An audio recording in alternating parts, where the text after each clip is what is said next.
it was by far the most championship style race that I've been in. Um, and I talked to my coach leading into the race, and we both agreed that it would be really unlikely that it would really become a sit and kick like it did. Um, I thought 2K of the race might play out in that similar, you know, 450 per mile fashion. That's really like really, really controlled. Um, and getting through 3K, I think we all heard the 3K split, like all the guys, and we were kind of like shocked. Like, we knew we were running controlled, but to go through 3K just under 9 minutes is pretty unheard of. I knew I was towards the end of the pack, but for so long it was literally, it felt like maybe one real surge and I'm right there at the front, and I held the rail pretty much the whole race, which was one of my plans, just to stay out of trouble, stay out of lanes 2 and 3. And I didn't get tripped up. There was a little jostling, but I mostly stayed out of trouble, which was one of my goals. I generally race better, but um, I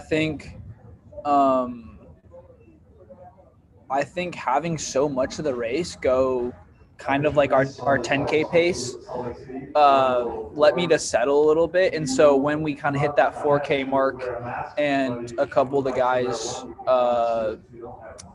and when some of the guys started to pick it up at the front, I just wasn't really in position to make a strong move there, and kind of settled and didn't really move until that last lap. Nearly always like a sort of a bittersweet moment.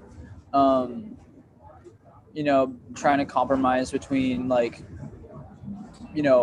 running to your full potential and also having realistic expectations of, you're only human. And when you're in that race, it's a lot easier after the race to say, oh, I could have done this, could have put a 66 lap in here. But crossing the line, I was honestly really just, happy and relieved to, one, have earned my spot there, and then two, to ultimately still have been competitive, and not in the top 10, but still competitive in that race. So that felt really good. And a big highlight for me was just that was the first race my mom has ever got to watch me race in college, and so she hasn't seen me race in years. So that was really emotional for me. And my dad's only been to one race beforehand, so I was just really happy that they got to be there and cheer me on.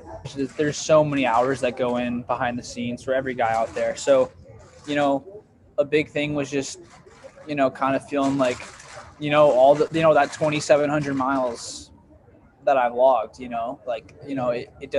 didn't mean nothing. In the end of the day, it had a huge effect on my life, and it shaped me this past year. And so I'm really grateful for that. When I first came to the program, we kind of had this mentality that, okay, if you break a program record, you'll go to nationals. And the reality is 14:30s, 30:30s, and the 10K, neither of those marks will get you to nationals. So it feels nice that now in the future, if someone wants a spot at Nats, they kind of got to go take that program record. So it feels like I kind of pushed the program forward in that sense, and I'm really happy about that.